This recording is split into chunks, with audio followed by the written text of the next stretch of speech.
All right. Hey, everybody. Welcome. Jeff here, and it's good to see you in my next video. Today, I have a very special topic, something that I want to share with you guys. I've been meaning to share this for a long time. I just haven't had an opportunity to, and today seemed like a great opportunity to share with you. And the topic of today's video is using personal, professional, and financial goals and how you can actually use them to produce growth within your business.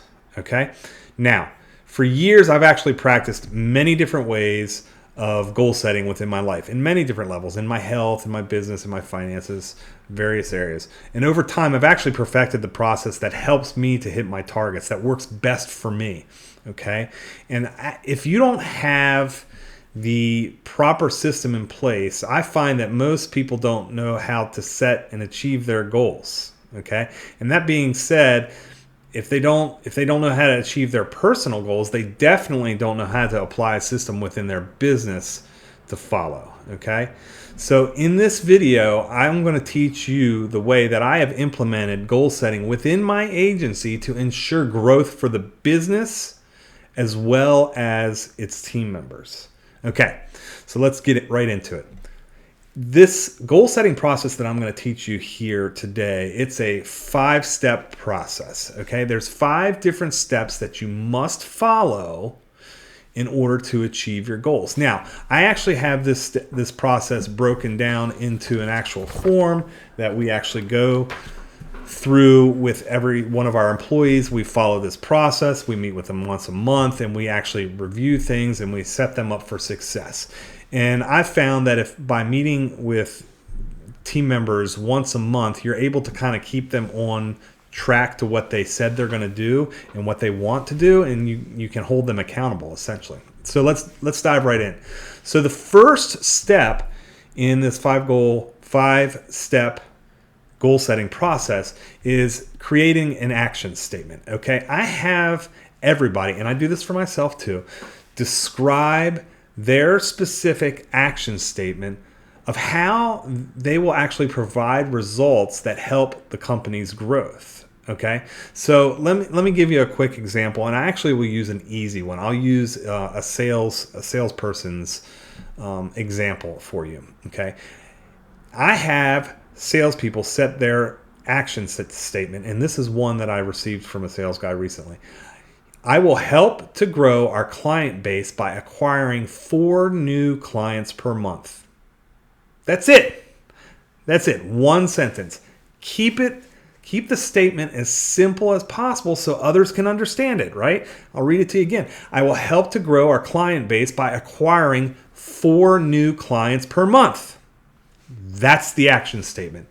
And you actually have them write it down, okay? And you have them write it down daily. Maybe some people use a journal, maybe online doc, whatever works best for you. I have a specific, journal that I use for myself that works really well. I like pen and paper because I operate enough on a computer. But write it down and announce it publicly to hold yourself accountable. So that's step 1. Set an action statement for yourself and have all your team members do the same thing. Okay. If you notice that specific action statement has that person's job position, so a salesperson, they're keeping in mind what their job is, what they're being paid for, and what they're going to do for the company every single month. And if they achieve that goals, they're not only going to help the company grow, they're going to actually help better their chances of actually hitting their personal goals as well. So create an action statement. Okay, that's step 1. Step number 2 in the goal setting process is create proper metrics. Okay, I want you to have people list at least 5 metrics that they will use to measure their success that support your action statement. Okay, so remember that action statement that we just went over. 5 metrics. What are you going to use to measure success? Okay, so here are the 5 for the salesperson. How many people did you reach out to each day? Okay, did you reach out to enough of people every single day to have a conversation with? So in my specific agency, we have the target of reaching out to 90 dials a day for our salespeople. They pick up the phone, they pound the phone, and they dial 90 numbers a day. That's a lot. It's a very large number. But the larger your number and the larger you set your targets, a better chance that you're actually going to have success in doing so. All right. Next metric would be how many qualified leads did you get from the marketing team to follow up with them? Okay, if you got 2 qualified leads, that's not nearly enough as if you got 50 qualified leads, right? Set the amount of leads that you're going to acquire from the marketing team. What does that do? That also holds the marketing team accountable with their job too, right? You see how things are starting to get intertwined? Okay, that's the second metric. Your third metric would be how many appointments did you set a month each day? Okay, so ideally we are shooting to set 2 to 5 appointments a day for our salespeople. Okay, so if you set 5 appointments a day and you book out your calendar, that's more conversations that you're going to be able to have with prospective clients. Okay, and did you follow the sales process? Okay, if you did not follow the sales process, then we know that there's an issue and that's why you're not having success.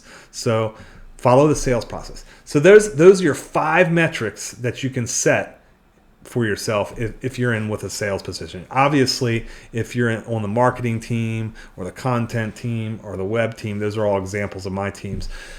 It's going to be a little bit different, right? But set 5 metrics that you can measure your success from, okay? All right. The third step in your goal setting process is going to be develop a plan update. Okay, now what exactly do I mean? I want you to set a regular time to review progress with yourself or your team member to help them be accountable for themselves. Okay, essentially you're creating an accountability partner, right? So for me internally, I meet with every one of my team members every month, just once. It's a 30-minute meeting. It's not anything that is super long. And guess what? We go over the sheet that I showed you earlier with the various steps within the goal setting process. What did you say you're going to do? Did you do it? Did you hit your goals? Yes, you hit your goals. Great. Let's set new goals. Okay, so develop an update plan. And this allows you to also meet with people and find out where are they actually having areas of difficulty developing, and the areas where they're having troubles and basically holding back from their future growth. And so let me give you an example for the sales guy again. Are you following the sales script? Did you set enough meetings? If the answer is yes, then cool. If not, then why are you having trouble following the sales script? Do you need to role play more? Then let's role play to get you back up to speed so you can actually follow the sales script. Did you not set enough meetings? Why didn't you do it? Oh, you didn't make your 90 dials, you made 50 dials, or maybe you lied and put it in the spreadsheet. You said you made 90 and you only did 30. Okay, it gives you an opportunity to meet with individuals and see where they're at and how you can help them out to move forward. Okay, it's always about helping out other people, guys. Okay, whether it be internally on your team or your clients, helping others first and asking good questions so you can figure out where areas of improvement need to be made is how you're going to move the ball forward. Okay, and if you haven't actually hit your targets, then that's the whole point of this is, you can determine how you can move forward and achieve them for your next month meeting or bi-weekly, whatever you want to do. But for me, I do it every month. It just makes the most sense to do it that way. Okay. Step 4 in the goal setting process. Okay. Step 4 is to specify your PPF goals. Okay. What do I mean by your PPF goals? Your personal, professional, and your financial goals. So let me give you a few examples of what I mean. So for personal goals, what do you want to do within your personal life? So for me, I want to travel around the world. Okay, expose my kids to different areas in the world. I want to help my family wherever I can. Okay, help them to do things that they want to achieve. I want to get my personal health in better shape. easy one. And I want to acquire maybe an advanced degree. That's something. What are your personal goals? Everybody's personal goals are different. I'm not getting too deep into where it's something that is like, something you don't want to share, but I try to have people kind of give me an idea of what they want to achieve in life. And everybody's goals are different. Some people it's money, other people it's not. So what are your personal goals? All right, the second type of goal is your professional goals. Where do you see yourself growing within your profession? Okay? Do you want to get more proficient with your job? Do you want to become a leader within your organization? Maybe you want to achieve becoming an expert in a specific area. Do you want to advance to an executive position? That's definitely something people want to do, because sometimes, advancing to that position is going to come with a better compensation package. Okay? Do you not really want to be at the organization that you're currently at for your entire life? Some people don't want to stay at the same job forever. And I totally get that. And I advocate that, because that's the path that I took. Do you want to get a job at a specific company? So maybe you're a tech guru and you love Apple and you'd love to work at Apple or Google one day. What are your professional goals? Get that understood so you have it written down on paper so that you can discuss that with your team members, consistently, to show that you actually care. Okay, your third specific goal is, what are your financial goals? And this is the big one, right? Everybody wants to make more money, or most everybody does. Where are areas in your life that you want to enhance your financial position? So maybe you want to make $100,000 a year. That's a financial goal. Maybe you want to purchase a house, or become financially stable, or even better, financially free, so you don't ever have to work again. Maybe you need to save for your kids' college or prepare for retirement. You can have multiple in these specific areas, but financial is usually a big one, right? Everybody usually wants to definitely grow and make more money. And if they like your culture and your organization, they'd love to do it there. Once you know those financial goals, then you can work with your team members on how to get there. Okay? So list your personal, professional, and financial goals. All right. And step number 5 in your goal setting process is list the steps that you actually want to take to achieve your goals. And you can ask yourself questions like, what steps am I going to take to hit my 3, 5, and 10-year goals? How do you plan to hit your targets? What's the target? You'll hear me always say, what's the target? How am I going to hit that 10-year goal of retirement? How am I going to hit that 3-year goal of buying a house? Or how am I going to hit that 5-year goal of having $1 million, in assets? Whatever it may be. What targets do you need to hit? Can you break the larger goals down into smaller ones? Well, the answer is yes. And that's a lot of times, rather than having like a massive goal, or a BHAG, a big, hairy, audacious goal, as I like to refer to it, you're going to need to break it down. Every year at the beginning of the year, I set my goals for the year, and then I have to break them down into monthly and weekly and even daily goals. Okay? Do you have a journal to track these goals? Okay, like I said, some people can do it online, so you always have access to it on your phone anywhere you go. I do that, but I also have a sheet that I develop every single January that I hang up, and it's in my office at my house. It's in my gym somewhere, so I can look at it all the time. Okay, and who can you meet with monthly to review your goals and keep yourself or the others accountable? Look, it's all supposed to be a process where you're not butting heads, you're actually helping and working together as a team. Because when you work together as a team and you help other people to achieve things that they want to achieve, you're going to become much stronger. So have your accountability partner. Again, for me, showing you the sheet.